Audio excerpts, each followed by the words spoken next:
¿Qué tal, Claudio? ¿Cómo estás? Hola Alejandra, buenas tardes, un Bueno, gusto. un gusto, un placer que estés acá. En principio vamos a agradecer al Consejo Profesional de Ciencias Económicas por esta posibilidad de hacer este tipo de entrevistas, principalmente a la doctora Mirta Goboni, que es la vicepresidenta segunda del Consejo y es la coordinadora de Acción Cultural. Así que bueno, gracias por todo lo que nos apoyan en este tipo de tareas. Eh, y un agradecimiento especial a vos, Claudio, por aceptar estar este día que queremos conmemorar el Día Internacional de la Ópera, que es un evento que se produce hace poco, hará 5 años que empezó. Entonces, bueno, hacer un recorrido por las óperas y quería empezar, no es la primera ópera, pero quería empezar a que me cuentes un poco en los inicios de la ópera, de la obra Eurídice. ¿Qué nos puedes hablar de la temática y cómo era? Sí, es así. La ópera nace como creación de un grupo de intelectuales y artistas que figuran en la mayor parte de los libros de historia de la música, se llama la Camerata Fiorentina. Lo que ellos querían era darle nueva vida a lo que era la tragedia o la comedia griega. O hablemos de la tragedia griega para sintetizar, donde las obras que nosotros leemos o vemos de Sófocles, Eurípides, etcétera, en realidad no solo se hablaban, se recitaban, sino que también se cantaban y se bailaba. Había un espectáculo, era un espectáculo integral. En 1590 y pico, no sabemos exactamente, comienzan ellos a tratar de darle nueva vida a ese género, aunque ya hubo montones de antecedentes, incluso en la Edad Media, de obras teatrales con música.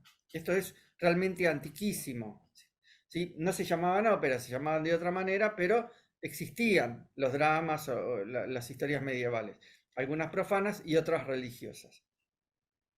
Eh, Ellos deciden entonces como darle nueva vida a las tragedias griegas y por eso los primeros argumentos los toman precisamente de la mitología griega. Entonces las primeras historias, las primeras óperas que se conservan tienen como tema la mitología griega. Ok, La ¿y cómo va? primera, la Ah, primera, la primera que se conserva entera es la Eurídice de Peri, de Jacopo Peri, que era un compositor que integraba ese vínculo, ese círculo. Entonces, y, pero había antes otra que es compuesta por él mismo, llamada Dafne, de la cual que quedó incompleta, solamente se conservan algunos fragmentos, pero la que realmente se conserva completa y es considerada como la primera ópera, porque es la que está, que incluso se ha grabado, es la Eurídice de Jacopo Peri, que obviamente toma como argumento la historia de la mitología griega, la historia de Orfeo y Eurídice.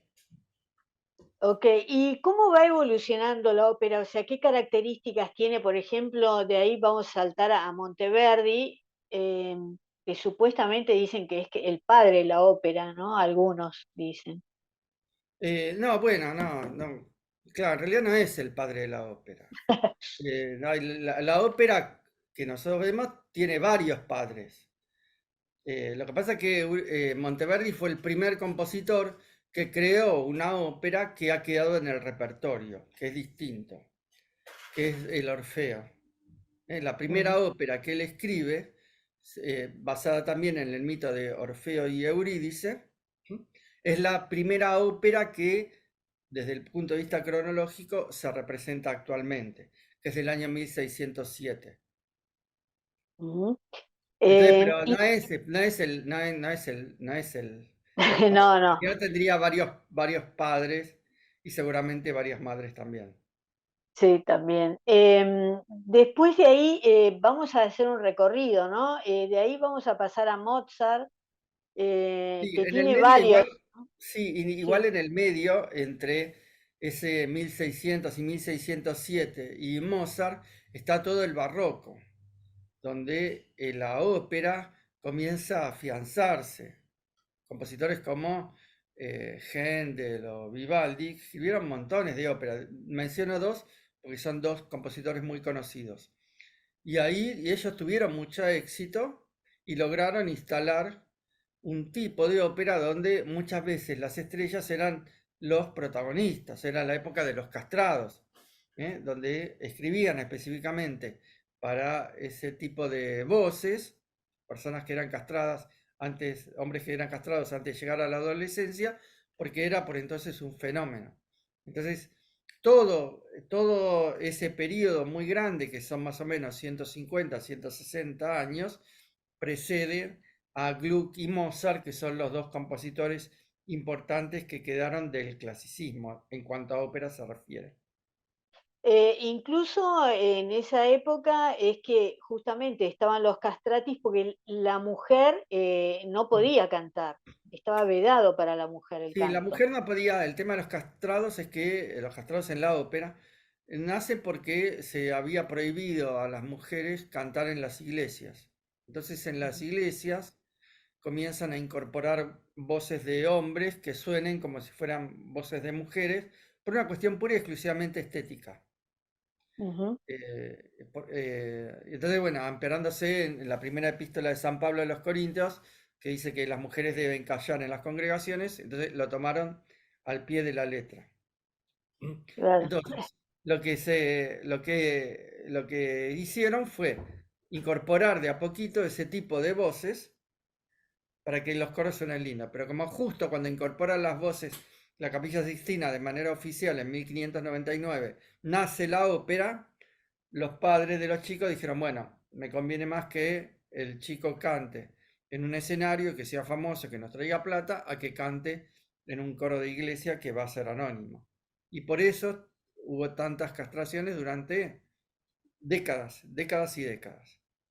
Ujú. Y los Bueno, compositores, perdón, escribían para ese tipo de voces porque, entre otras cosas, claro. la castración les permitía tener una mayor reserva de aire, entre otras cosas. Ujú.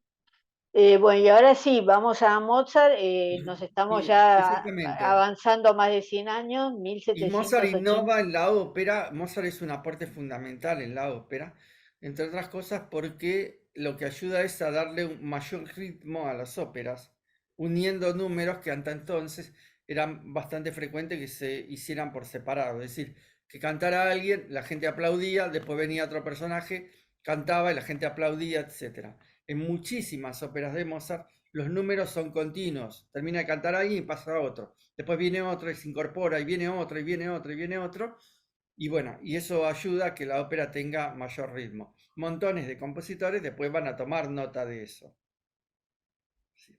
Y la Aparte, gente, Mozart, sí, sí, discúlpame, Alejandra. Aparte, Mozart también era muy cuidado desde el punto de vista dramático. Era también una persona que sabía mucho de teatro, porque algunas situaciones él le ponía un tipo de acompañamiento, a otras situaciones más ligeras le ponía un acompañamiento diferente. También él lo que hacía era diferenciar por clases sociales a los personajes. Las criadas, las pastoras, los pastores tienen melodías más simples que los personajes que son de la aristocracia, son nobles, etc. Como que hay una diferencia social en la música que Mozart le ponía también a los personajes. nombrame algunas de las obras de Mozart más conocidas. Bueno, una de las óperas más importantes en la historia de la ópera es Don Giovanni. Don Giovanni es importante porque hasta Don Giovanni lo habitual era que las óperas se representaran y luego se guardaran en un cajón, ¿sí? No se representaran más. Don Giovanni causa tanta sensación que sigue representándose aún después de la muerte de Mozart. Y montones de compositores muy conocidos del siglo XIX, siglo XX, estaban enamorados de Don Giovanni. Entonces, a partir de Don Giovanni comienza la llamada ópera de repertorio, es decir, las óperas que una vez estrenadas se sigan representando durante años. Ujú. También, Ahora, Alejandra, discúlpame, sí. también Alejandra, tenemos que tener en cuenta que estamos en 1700, 1800, 1600, no había cine. Entonces, la gente esperaba la última ópera de tal o cual, como nosotros ahora podemos estar esperando la última película de Woody Allen o Steven Spielberg. Claro. Eso es. Pero ¿qué tenía de distinto Don Giovanni que tanto le gustó a la gente? ¿Qué crees vos que fue? Don Giovanni tiene las dos particularidades que yo te comenté. Es decir, todos los números están enlazados, aunque hay áreas aisladas donde la gente aplaude porque la acción se detiene, mayormente tiene un buen ritmo. Y desde el punto de vista dramático, combina a la perfección dos tipos de clima. El clima trágico de la historia con los momentos jocosos o semi-jocosos que tiene la obra. Muchas veces a cargo del criado, que es un personaje arquetípico de los teatros, no solo del teatro de ópera, sino también del teatro de prosa o el teatro en verso, que es el criado cómico que comenta lo que hace su amo. Eso sucede también en las novelas, ¿no? Siempre la empleada es Claro, la son graciosa. personajes arquetípicos, sí. Sí.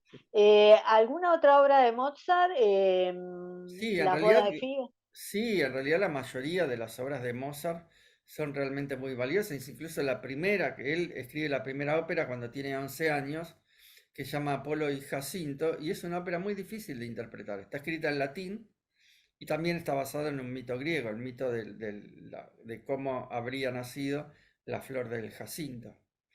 Pero todas, y bueno, se representan muchísimo las bodas de Fígaro, la flauta mágica, que ha dado para tantos comentarios con respecto a si Mozart ahí difundió o no algunos ideales de la masonería, Così fan tutte, hay montones, el rapto en el serrallo, montones de óperas de Mozart con justicia se interpretan muy seguido. La flauta mágica muchas veces se interpreta para los niños, ¿no?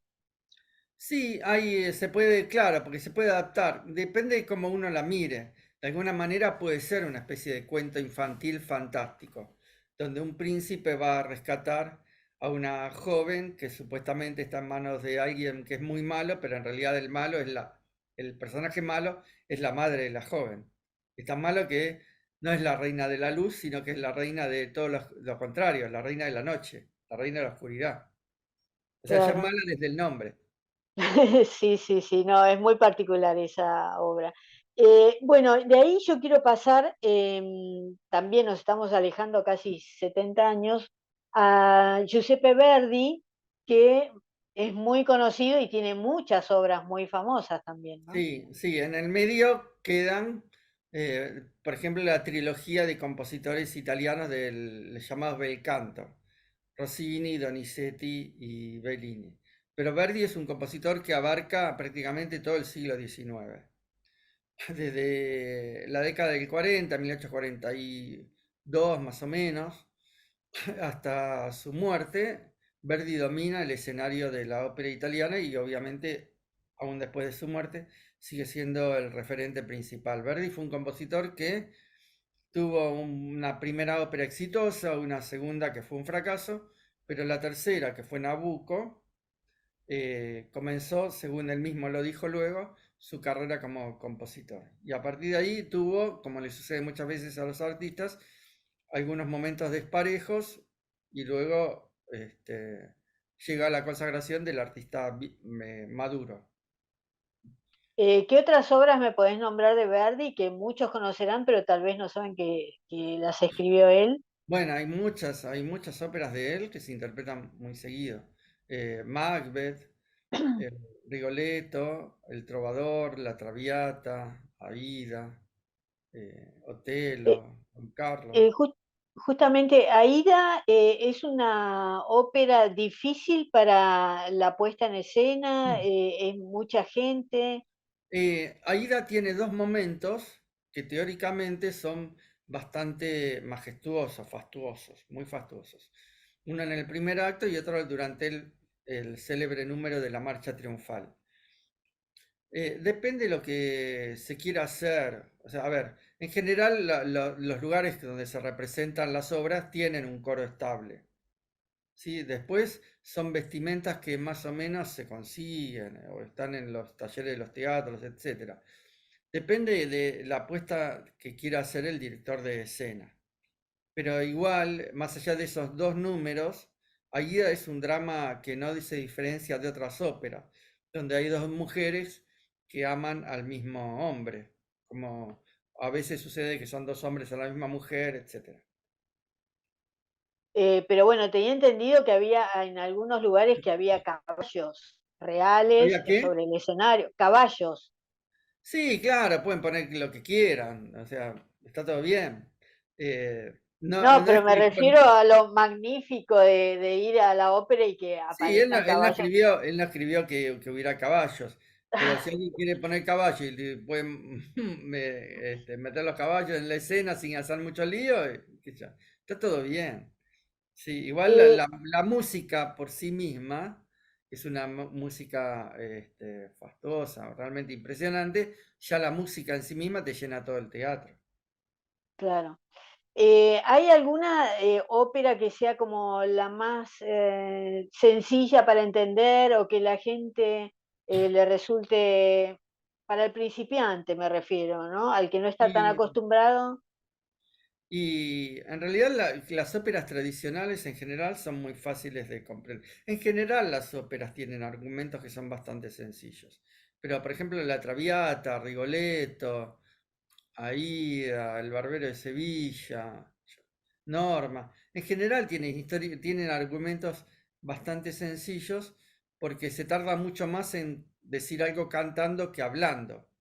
De modo que los argumentos, si en la fuente literaria original son complejos, necesariamente deben ser reducidos, porque si no, no se podría abarcar el tiempo que consideraban los italianos que debía durar una ópera, que era más o menos 2 horas y media. Ah, Pero yo lo bastante, que... 2 horas y media. Y es como los libros, Alejandra. 2 horas y media de un libro, qué sé yo, un libro grande, un libro de 200 páginas te puede parecer corto y un libro de 50 te puede parecer interminable. Depende de lo que haya adentro. Sí, sí. Bueno, hablando de la duración de las obras, muchas obras de Wagner, ¿no? Son un poco Sí, extensas, exactamente, ¿no? porque era una cabeza absolutamente distinta. Era otra mentalidad, con otras ambiciones y con otro concepto de lo que debía ser una ópera. Sí. Pero, por ejemplo, ¿qué características tenía Wagner? Y Wagner se tomaba su tiempo para decir más las cosas, le daba importancia a la música, le daba importancia, por supuesto, a la melodía, pero también le prestaba atención a que fueran, en lo posible, argumentos que dijeran algo, con mayor o menor profundidad. Y tomó los argumentos, no en todas sus obras, pero en las óperas más conocidas, de leyendas o mitos que tenían distintas fuentes literarias. Es decir, lo que hacía Wagner también, a diferencia de Verdi, era que él escribía sus propios libretos. Entonces, por ejemplo, la historia de Tristán e Isolda está contada en diferentes fuentes. Él leía todas las fuentes y después él mismo escribía su propio libreto, que es muy difícil escribir un libreto porque para escribir un libreto tenés que ser dramaturgo, porque tenés que contar una historia, primero pasa esto, después pasa esto, aunque las óperas duren mucho, o quizás por eso, porque las óperas duran mucho, tenés que atrapar al espectador. A Wagner no le preocupaba mucho eso, de hecho, en esta ópera, Tristán y Isolda, hay un dúo de amor de 40 minutos, que es muy largo. Es muy largo si vos, yo te digo acá 40 minutos. Si vos estás sentada en el teatro, embelesada, escuchando la música, y si tenés la posibilidad de leer lo que te dice, no te va a parecer muy largo. Pero ¿y en total cuánto dura esa ópera Y duran más o aproximadamente? menos, algunas duran 4 horas. Ah, Pero volvemos a lo mismo. Si yo te puedo dar a vos un libro de 600 páginas y te puede parecer corto. Y te doy un libro de 120 y te puede parecer muy largo. Depende de vos, del autor, del libro, de cómo vos estés en ese momento. Con las óperas sucede lo mismo. Lo que pasaba con Wagner era que antes de que existieran los subtitulados en los videos o los sobretitulados en los teatros, era muy fácil que se cortaran los parlamentos. Muchas veces hay personajes que tienen parlamentos muy largos y si vos no entendés nada en alemán, para que no fuera tan pesado, o consideraban que para que no fuera tan pesado, los directores optaban por cortar partecitas. Total, en general la gente no se daba cuenta. Pero ahora no, claro. porque ahora como vos ya sabés qué es lo que están diciendo, en ese mismo momento te decís, ah, bueno, pero acá dice algo importante, entonces no se puede cortar. Y ya no se suelen cortar, ni en las óperas de Wagner ni ninguna.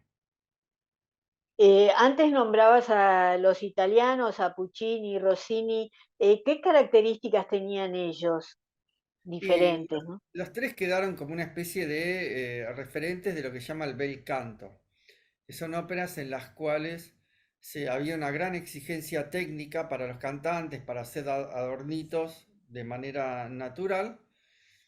Y muchas de sus óperas, incluso óperas dramáticas, tenían melodías que eran muy cantables y muy agradables. Es decir, ahí el sentido original de los creadores de la ópera se desvirtuó bastante, porque la idea de los creadores de la ópera, y eso se ve en las primeras óperas, es que la música resaltara lo que sucedía en la escena, que era la función que tenía el coro en la antigua Grecia.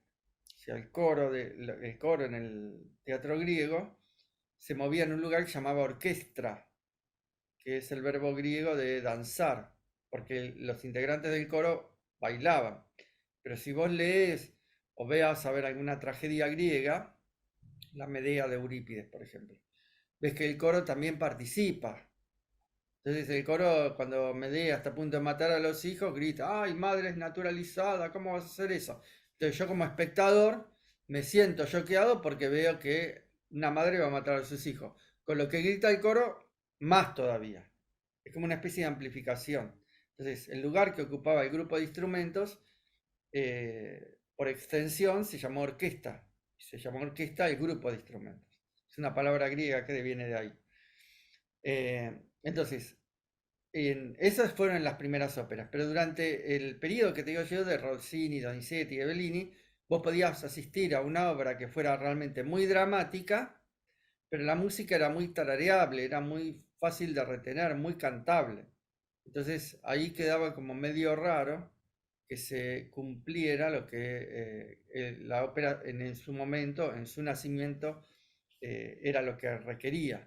Pero al público no le importaba y al día de hoy tampoco le importa porque las melodías son muy lindas y al fin y al cabo las óperas trascienden por la música y no por los libretos. Y es ahí, a partir de ese momento, eso después, cuando empiezan a tener más protagonismo las sopranos, los tenores, No, empiezan como a ser los divos, no, digamos. siempre fueron, siempre lo fueron.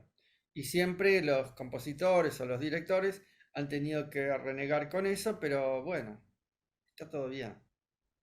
Está todo bien. Eh, Porque muchas veces el éxito yo digo muchas veces y no todas, el éxito de la representación de una ópera le viene de qué tan buenos sean los protagonistas. Y más cuando alguien presenta una ópera por primera vez. Si yo voy a ver una Traviata y la soprano no es buena, yo no le voy a echar la culpa a Verdi de eso. Pero si yo la veo por primera vez o algo así y veo que la soprano interpreta bien, puedo pensar que la ópera es así. Y no, no es eso, pues si lo pasa es que está mal interpretada. Entonces, bueno, yo no voy a jugar al compositor por eso. Pero en su claro. momento, obviamente, como todos, o sea, si yo también fuera compositor y querría poner una ópera, también buscaría a los mejores. Nombrame alguna de las óperas de Puccini, Rossini, Bellini, que no las nombramos, de las más conocidas. No, Puccini es posterior, de Bellini, Eh, bueno, de Rossini Donizetti. son muy conocidas el Barbero de Sevilla, por ejemplo. Eh, De Donizetti hay montones, Lucia di Lammermoor, Don Pasquale, el Elixir de Amor. De Bellini se interpreta mucho Norma. Son compositores que en general fueron muy prolíficos, pero sobreviven solamente un puñado que se representa una y otra vez. Por lo general, en la actualidad, esas mismas obras les hacen algunos cambios, se rigen mucho ahora por un director especial y después hacen copias, digamos, de esa manera de dirigir. ¿Cómo es en la actualidad?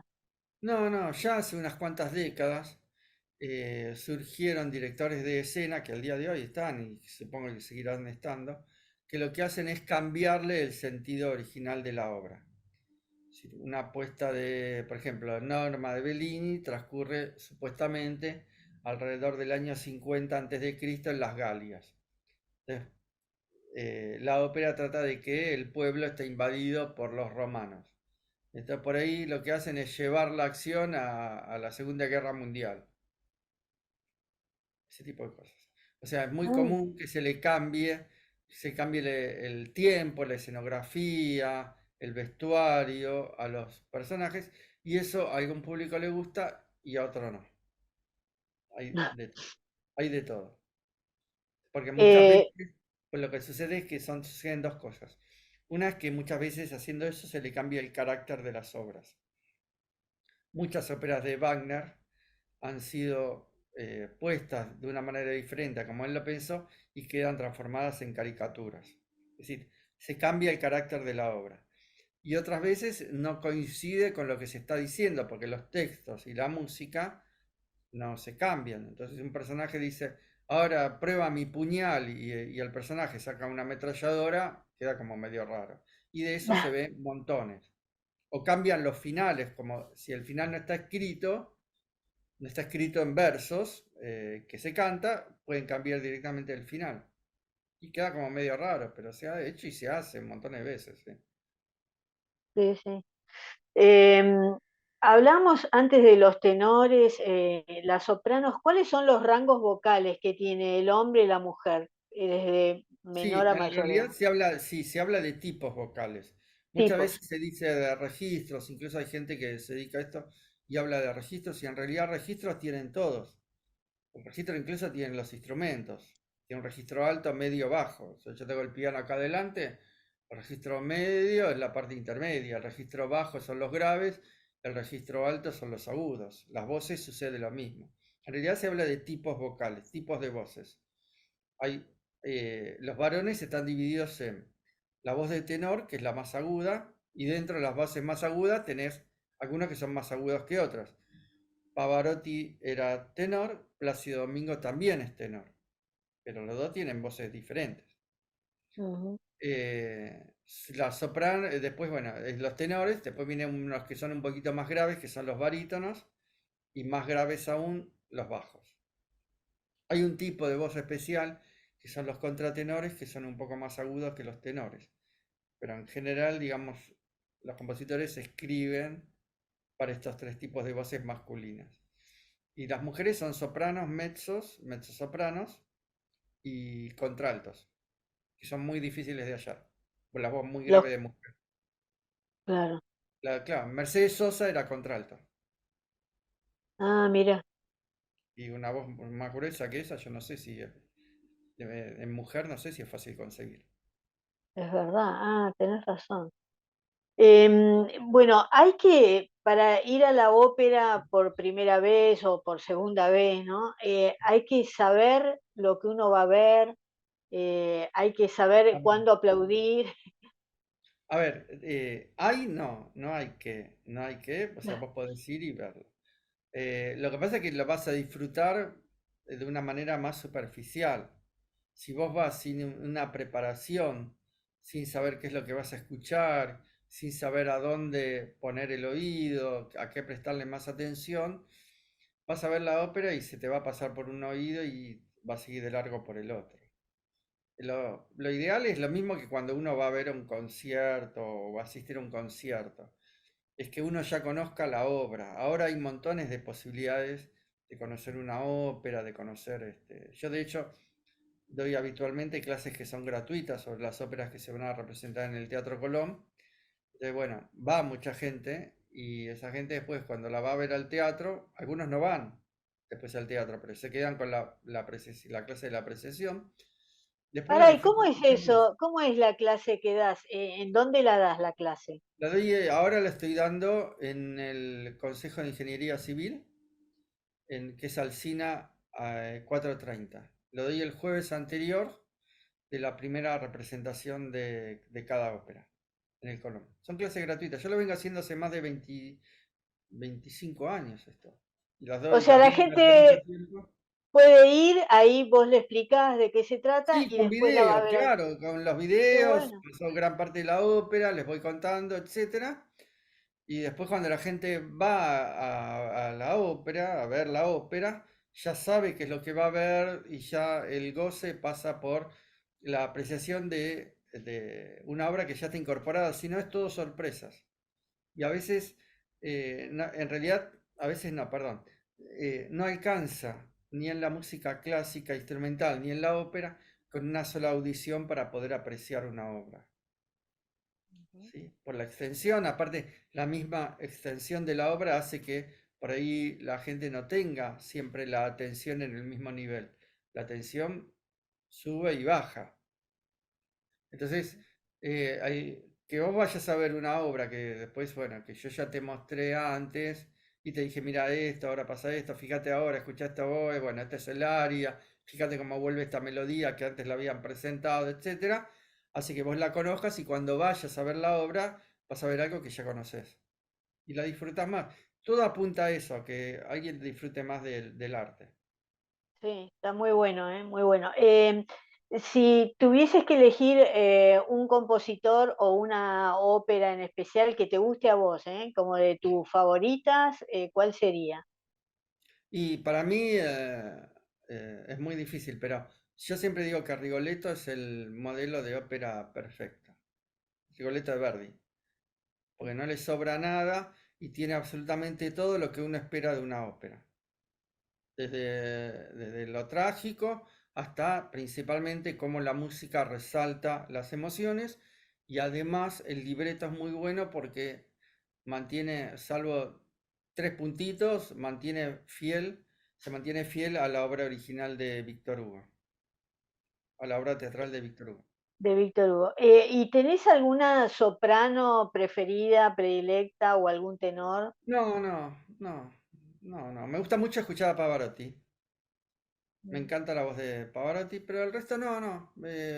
No, no, porque aparte hay un tema de interpretación también. Es decir, no es solo la voz es un 50%. El resto es la interpretación, qué tanto eh, se interpreta un aria.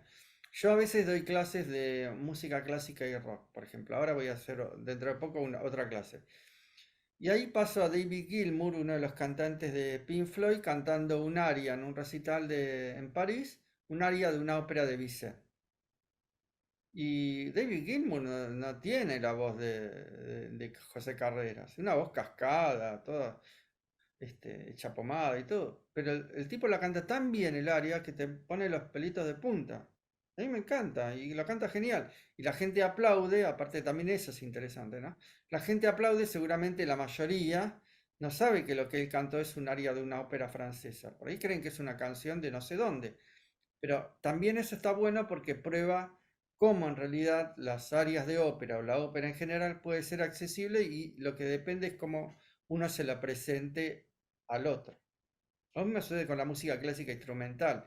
Depende de cómo vos se la presentes a la otra persona, te puede llegar a gustar o no. Muy Pero no bueno, es inaccesible, no es inaccesible, no hay que tener 20.000 libros en la cabeza, ni hay que ir a no, una universidad para escucharla. No es para cultos, no es para todos. es verdad, es para todos y hay que probarlo, hay que intentarlo, no hay que tener miedo.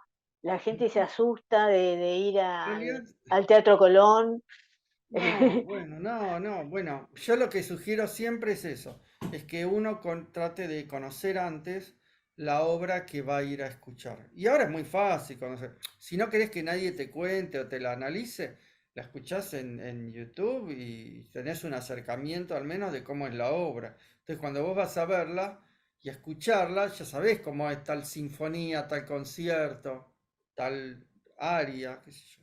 Entonces, bueno, ya es distinto, la apreciación es distinta, porque te repito, una obra de música clásica requiere mucho más de una sola audición. Ujú, es verdad. Y siempre uno va descubriendo algo nuevo, ¿no? A medida que va. Sí, Bueno, sí, totalmente. Claudio, bueno, muchas gracias por la comunicación. De Al esta contrario, manera Alejandra. celebramos el Día Internacional de la Ópera. Ojalá muchos se encuentren con la ópera y la disfruten, porque la verdad es algo maravilloso. fantástico, es la mezcla de la música, el teatro, es fabuloso.